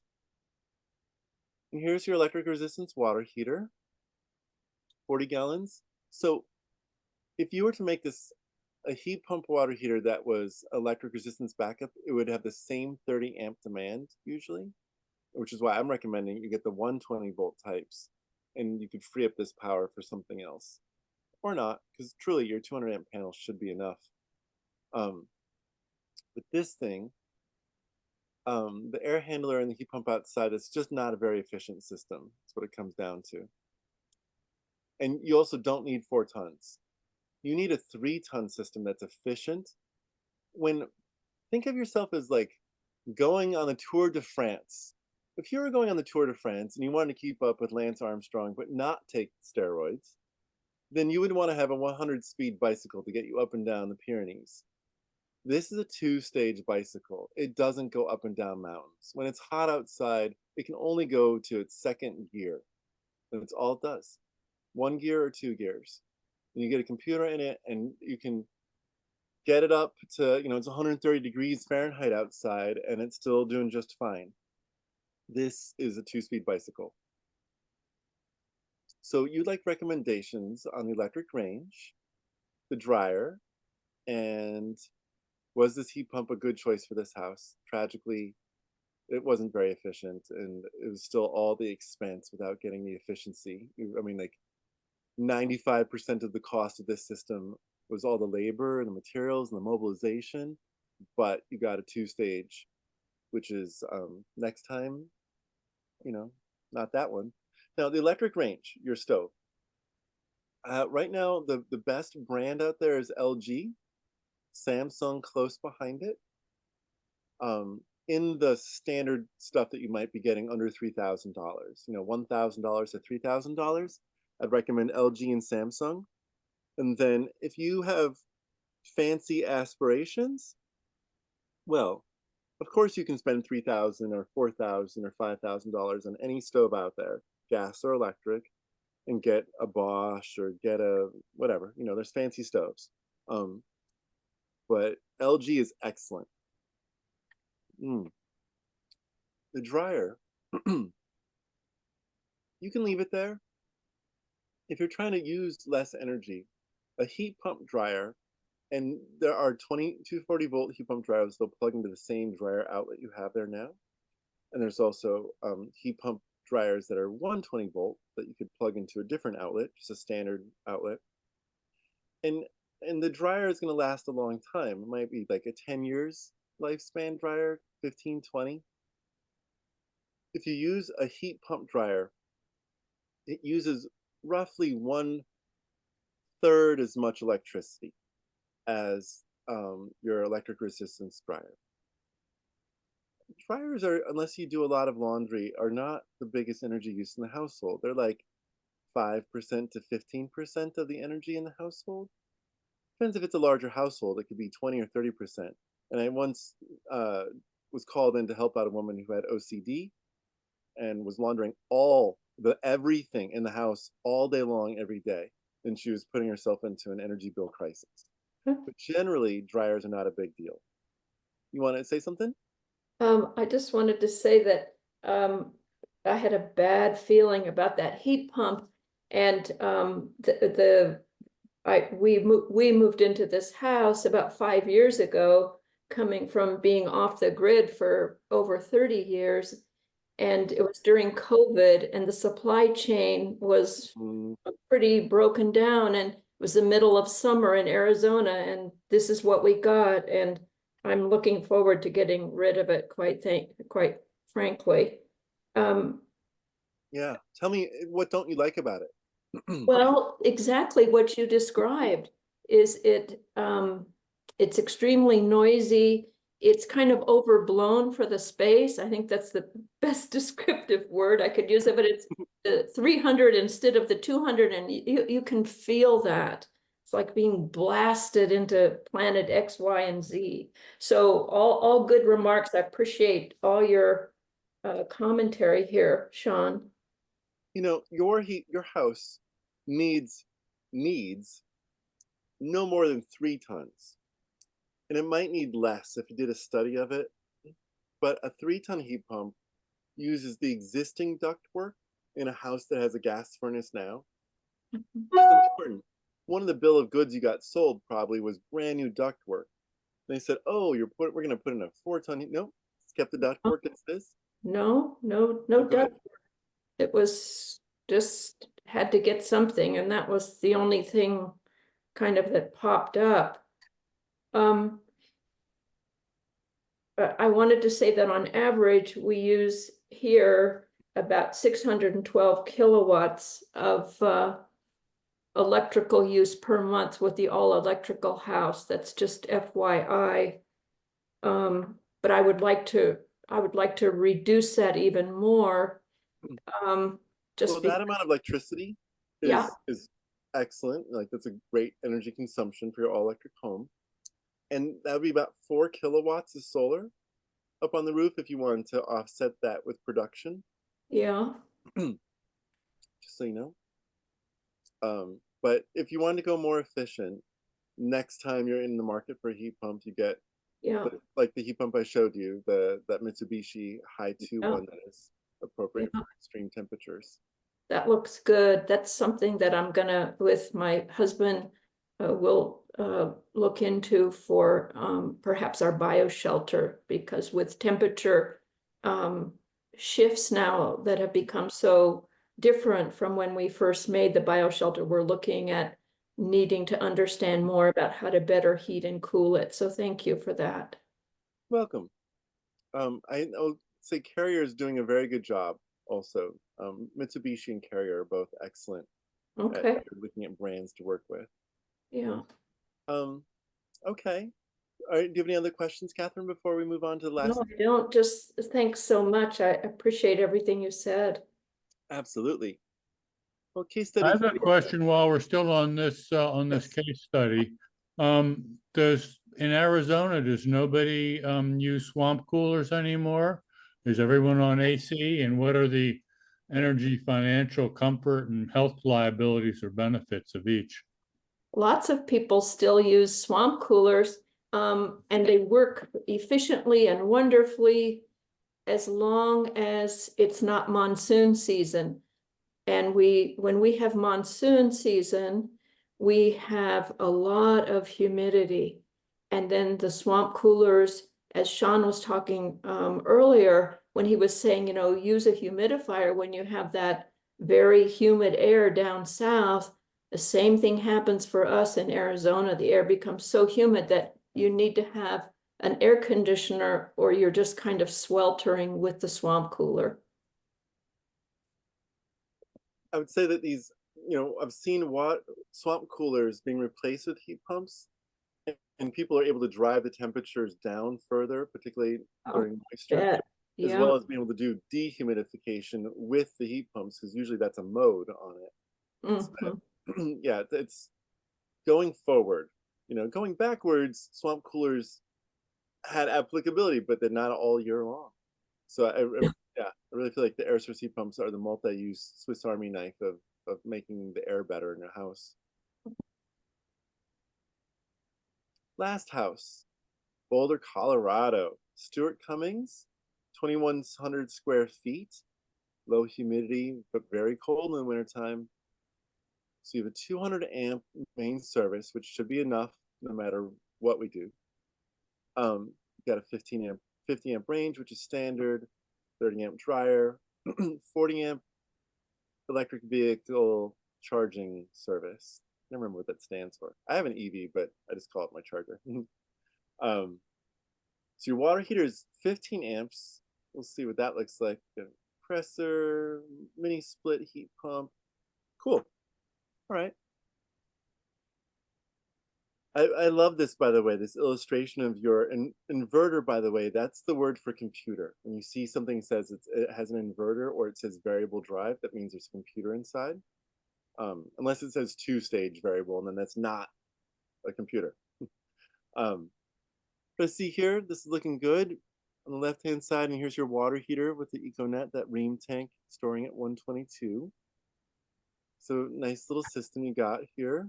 And I like that you installed your system on the old ductwork. Installing new ductwork is like 6,000 to 12,000 bucks. So $6,000 is what it should be. On average, new ductwork is $6,000. And old ductwork can lose 50% of its heat, but new ductwork is a dangerous thing to install in hot attics that are full of rodent feces, which is very common. So I'm like, very ambivalent about ductwork, what to do. So you have a 9.2 kW rooftop array, which is right at the edge of what you can do with a 200 amp service, as you probably know. You've got your batteries. That's nice. You're telling us about $3 a watt for installed price. Great. Yeah, that was from me. You can ignore that. Well, you got a nice system here, and you monitor it. Now the question, is there a question on this house, by the way? You're just showing off because it's a nice house. You got a nice solar array, nice battery. Yeah, Sean, this is the one where we talked about, you've already mentioned the HRV and reusing the original ductwork. You like that snow shield over the outdoor unit on the heat pump there? Yep, it's a good looking thing. Heat pumps, as I mentioned, work to -30 Fahrenheit. Just standard ones can go that low. But you have to keep the snow off them because it's the fan that's moving air and getting the work done. So if you cover the fan, obviously your heat pump doesn't work. So it's a standard thing in snow country. Usually you would even mount it off the ground a couple of feet and have a snow shield over it as like ideal perfect installation, but it's very nice. And I just want, for folks who are looking at it, what I'm seeing on the back of this inverter heat pump is 5 sets of pipes. And a set means like a pipe goes out and comes back in. So this would be an example probably of a ductless mini split, a multi-head ductless mini split with 5 fan coils on the walls in different parts of this house. Now, Stuart, does that sound right? Yes, that's correct. We don't, at any given time, in the summer, we cool the house with one the vast majority of the time. In the wintertime, we'll be running maximum of 3 of those heads. House is experimental too. We're often moving things around, experimenting with things. Nice. So you're doing a great job. Is there any question you wanted to get to solve, or you wanted to show off that like this is the right way to do it? No, there's a million different ways of skinning this cat. The thing I'd like to emphasize is the repurposing of the old ductwork. That's 1966 ductwork. It's leaky. It's terrible. It would have been terrible to reuse it for a forced air system, but the HRV doesn't care. That HRV is running at low volume, low pressure. So that HRV air just meanders its way down to the ducts that are, we sealed off most of the outlets, obviously. And so the fresh air is introduced into the bathrooms and bedrooms. And then it flushes all the way down to the end of the hall where another register is now the intake. It picks up the exhaust. And so it's a great use of crummy old ductwork. That's brilliant. So you replace the ductwork essentially with the ductless system, fan coils on the walls. Yep. But you're still using the system for fresh air. Nice. Exactly. Yeah, we like to emphasize that at Go Electric too. There's great uses for old ductwork. I mean, wiring runs, you want to run some 20 amp in your old house. You want to get some 20 amp down to the end of the house. There's all sorts of cool things you can use old ductwork for. Brilliant.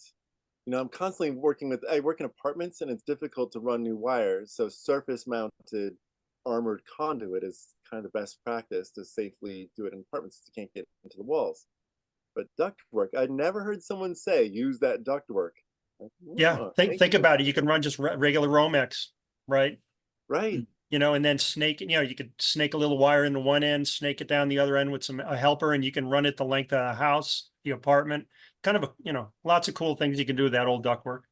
Oh, nice. I use old unused chimney flues for both my kitchen hood exhaust fan unit, go right up to the chimney, as well as for my radon reduction system. Smart. Don't throw this stuff away. That's fantastic. I love those. Those are right up there with the Watt diet. Sean, one other thing that Stuart emphasized is the he's got that Emporia data power monitoring system, and I wanted to see if you have any comments on, you know, your thoughts on some of the handful of different energy and power monitoring systems that are out there for home use. Emporia is the market leader, and I don't have a comment on other systems because we actually like use Emporia in our field research, for instance. So I find them to be affordable, accurate, have a great interface, you know, that you can actually monitor things. But I'm speaking from limited experience. I'm not the expert on monitoring on my team anymore, but the folks that are, we go with Emporia for like grant funded research for governments and such. So Sean, scaling, you asked a question here. You said, hey, can you tell us anything about hybrid electric heat pumps that have built-in natural gas heat boost at very cold temperatures? Boo! Stupid. Frustratingly ignorant. Not you. I last week, 2 weeks ago, I took out a freaking flamethrower and just burnt everybody I could on this like 200-person email. All the government agencies are involved, and it's a gas company, SoCal, like the gas company in southern United States, who's trying to perpetuate gas infrastructure by adding costs to what is already a perfectly good heat pump that can work to -30 Fahrenheit. There's no place in the continental United States, not a spot, that needs to have a gas boost. You just get a computer, and it's an affordable way to do it. You'd be putting in the same heat pump in the same way, regardless, and all you've done is been fooled by the fossil fuel company, the fossil fueling company. It's outrageous that they're still proposing it. Like, it made sense in 2017 when Massachusetts was pulling out rebates and they were encouraging these hybrid systems, and you can buy them. But if you go buy them, you'll see that, like Goodman, for instance, and I was doing this work last night. Goodman will sell you a cold climate, and they'll say it's a cold climate heat pump. It goes down to blankety negative temperatures. And they'll sell you the gas furnace that gets added to that system that already works and does all the jobs you need. But they'll add the gas thing on, and they'll charge you more money. And then, because you have to coordinate it, and anyone who's actually running these things finds that the gas systems are coming on when they shouldn't be, like a real issue. But oh my God, it is another example of well-funded fossil fuel companies going out there and trying to peddle their garbage to us. I hate them. I just hate them for how much effort they put into tricking other building scientists. Because like I said, they have all the national labs folks on this email list. They got everyone thinking that computers don't exist and it's just magical thinking because they want us to think whatever makes them money. But there's no science behind it. It is a terrible financial investment for the house. It is a dangerous thing to do to add gas anywhere.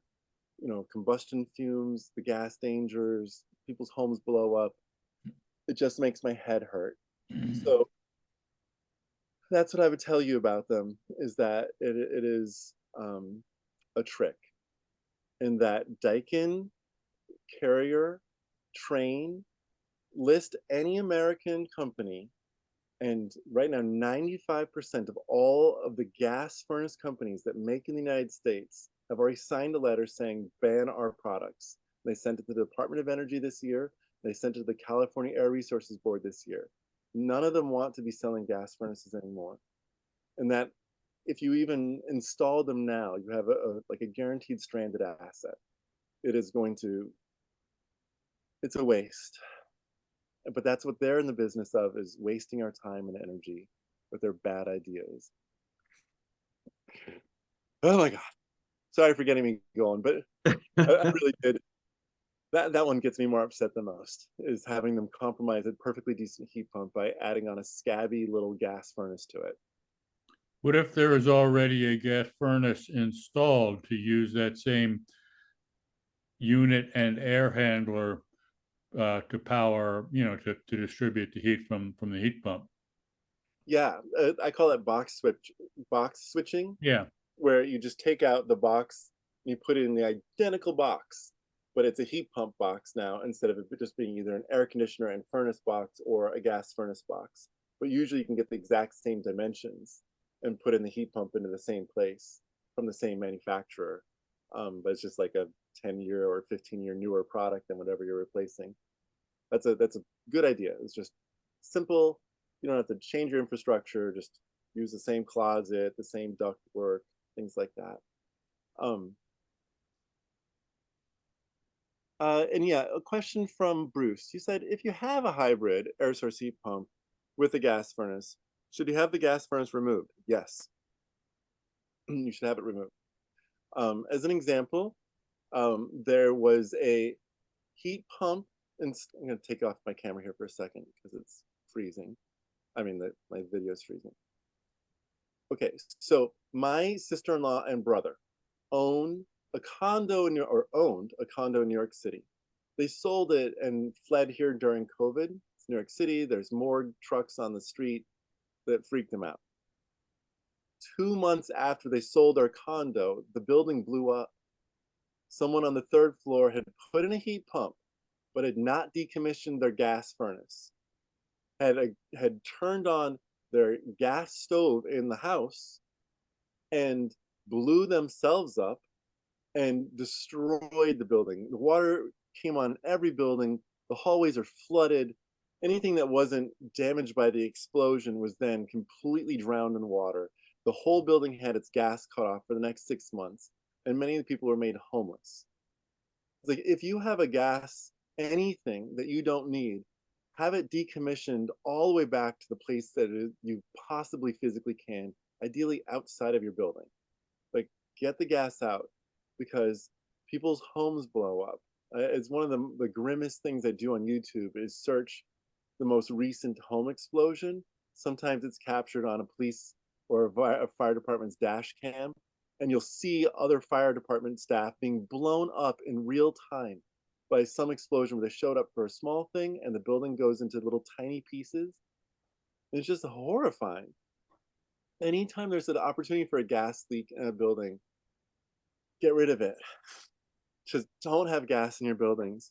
The worst case scenarios are just so awful. There's essentially a gas explosion every day in the United States. It is usually some gigantic piece of infrastructure, and you can see the gas explosion from miles away, but it's often just someone's house, and it's always terrifying / tragic. So yeah, get rid of it.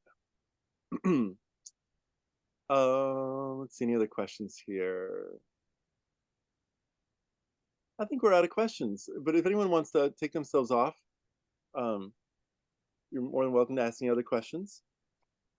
Yeah, I asked a question that wasn't replied to in the chat. I guess it was deep.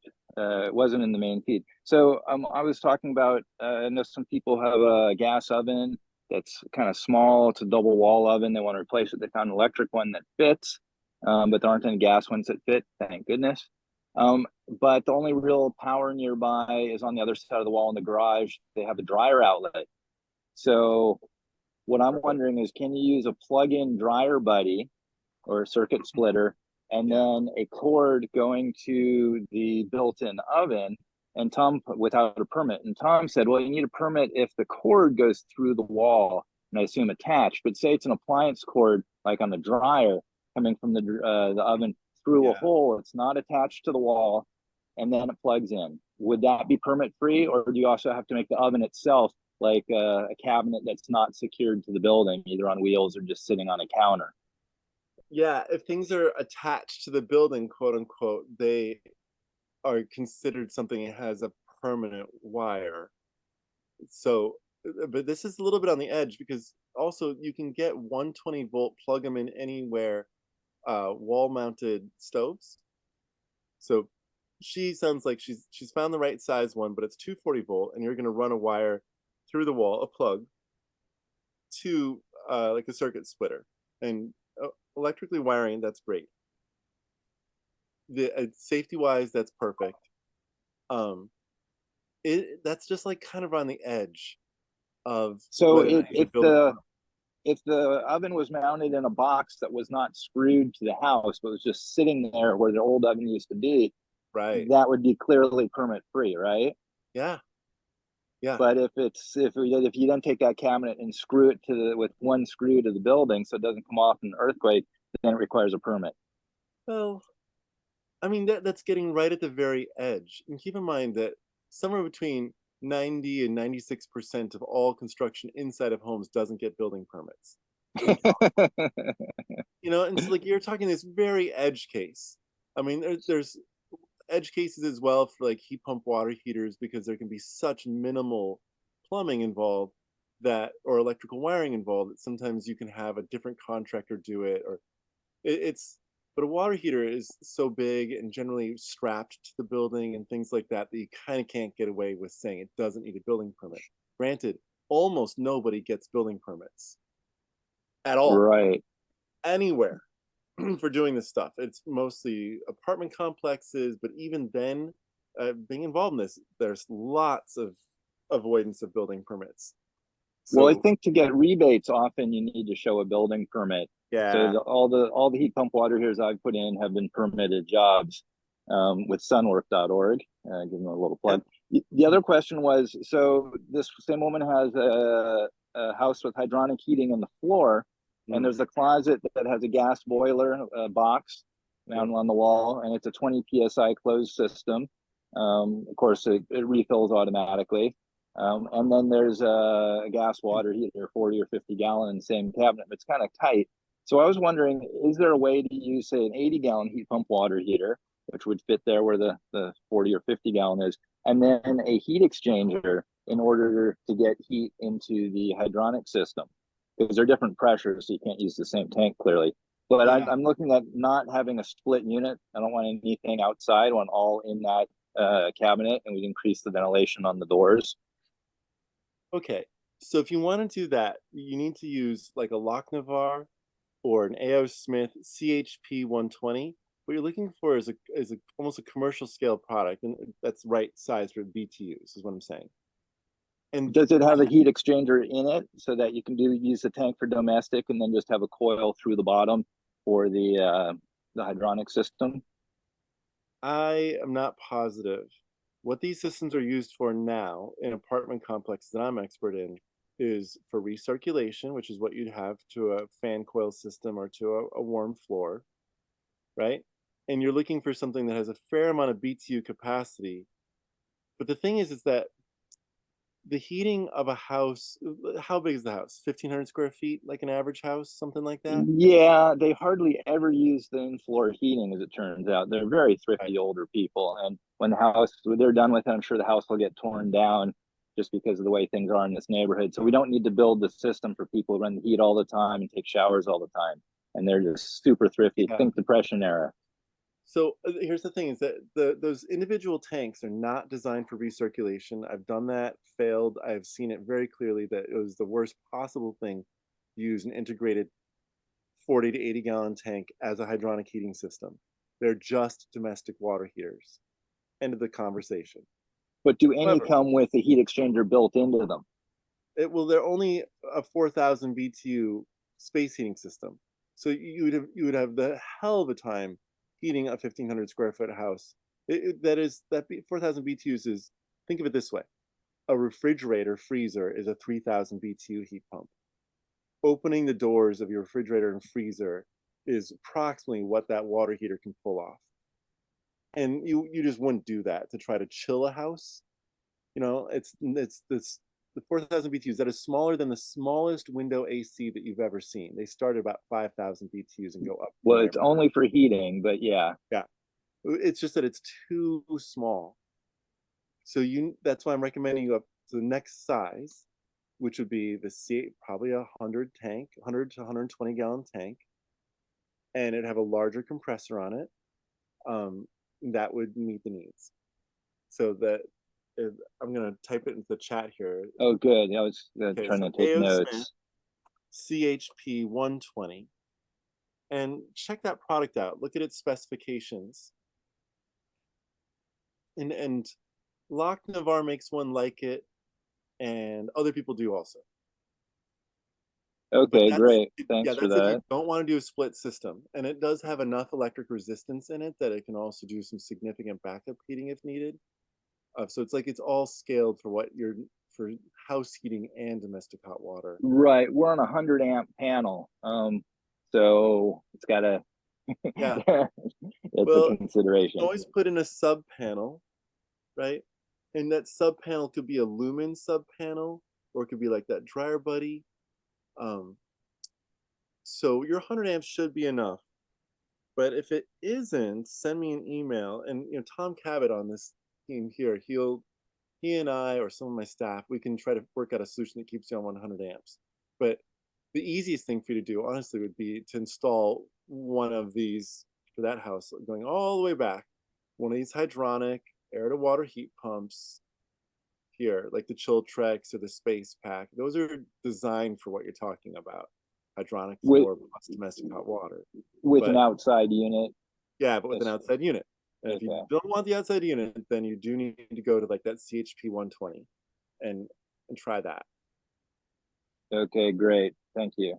You're welcome. There is Meredith Haynes.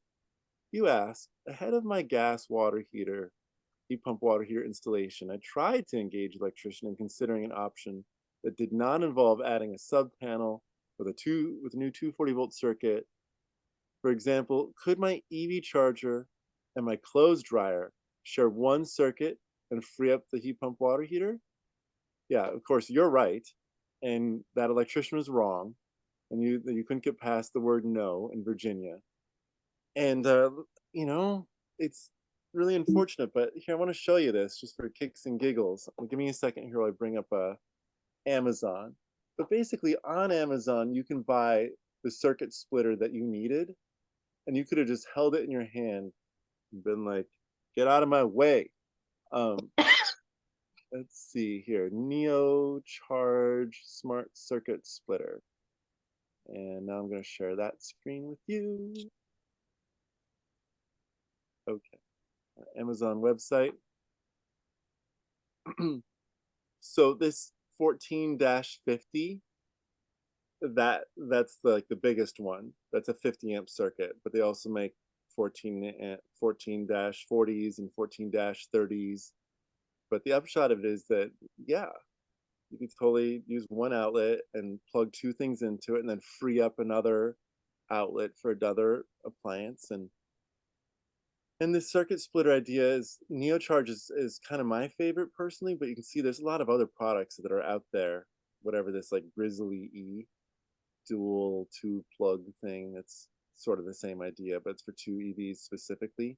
The NeoCharge, it's nice because it's, it doesn't care. It's agnostic if it's a water heater or a stove or a dryer or whatever. And Meredith, I see you there. Do you want to chat with us? Oh, just to say that I am starting the Rewiring America electric coach course, and so even if I didn't solve it for me, maybe I can. Yeah, I mean, you look at this, the $280 helpful to other people. Yeah, this cost $280, right? That was probably a lot less money than that sub panel well, that Joker ran. Yeah. But to be clear, my EV charger is a juice box sitting on the outside wall, hardwired. Maybe not the same scenario. I couldn't quite picture it. You can hardwire. You can put a 240 volt plug on a hard wire. Like that the hardwiring is optional. You can put a plug on it so that you can put it then into an outlet like this, as opposed to directly wiring it into your circuit breaker panel the way a hard wire is. So it's just a long way away from each other. Yeah. Too. And so long distances can be a little bit trickier, but the same idea is that if you had that long wire and at the end of it you had a plug attached to it, and then you could use that plug to go into a circuit splitter and share it. They just argued that not in Virginia, you cannot share. It cannot be on a shared. I wasn't confident enough in saying, well, no, this is one at a time, not overloading a 240 volt circuit. But anyway. Well, the simple switch, let's see if I can get simple switch circuit sharing, whatever. The simple switch not on Amazon. Well, it's one of my slides here. I can go back to it. The reason I'm just bringing it up is that in California, it depends upon which jurisdiction you're in. If you can use a NeoCharge, which has a computer in it and is a standard transfer switch, or if they will only let you do a transfer switch. So the NeoCharge here on the left, the little computer says you can run 2 appliances at once as long as it doesn't go above the 30 amps or 40 amps or 50 amps, but 2 things can run at once. Simple switch is a transfer switch, period. One or the other. Or the other. Is 100% solid, code compliant, going back to, there was a big fire in Berkeley, California in like 1919, and they had an all-electric building code for about 5 years after that. 100 years ago, ironically.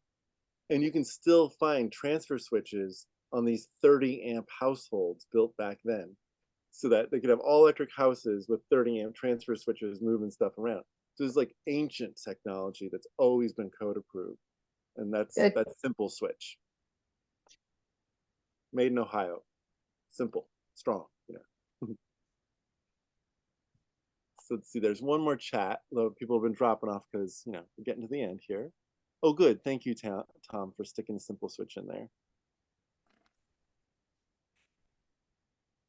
Yeah, Stuart Cummings says, can absolutely share a dryer and an EV charger. Get another electrician. Yeah. Are there any other... the one thing I did right was replacing the water heater before the previous one failed. So I did have time to try and do it right, but ended up just... Good job. This is a transition moment. We're all early adopters in this. You know, we're standardizing it though. Sam, I see your hand raised. Do you want to ask your question? You can take yourself off mute. No, I just wanted to say something before I go. I appreciated your pop-off earlier about hybrid technology. I agree that we should not be compromising with fossil fuel companies. We either sit down and stagnate and the world dies, or we continue on and innovate and, you know, move forward into an age of flourishment.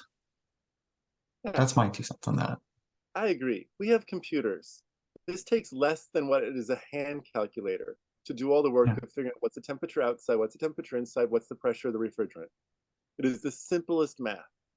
And the idea that we would have to go back to Stone Age burning stuff when we have computers. Can we live now and stop burning stuff? Yeah, we can flourish using ingenuity. Well, it's 6. I'm just recovering from a cold, so if it's cool, let's call it good, and we'll reconvene maybe next month. And you guys are welcome to ask questions. Give me a week to respond, but I'm more than happy to try to just make recommendations and all the rest of it. And as mentioned, it's all pretty laid out in this booklet here. You're very welcome, Meredith, on how to do all electric retrofits. However, we are coming out with one that Palo Alto, the city's utility, has paid us to create. So it's focusing on hydronic homes. Eichler homes, quote unquote, are really common in Palo Alto. It's focusing on higher cost installations. There's no place more expensive than in the nation than the home of Facebook to get a home retrofit done. So they're asking us to be real about just the city of Palo Alto. But what you'll find is the guide's coming out shortly, and it's very updated in the product guides and things like that, and even shorter. But I still think this is my favorite. It's the one from April 2022. Not that old.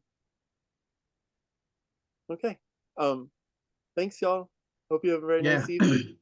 Sean, thank you so much. Absolutely, Pete. Thanks for having me. Yeah. All right. Take care, everybody.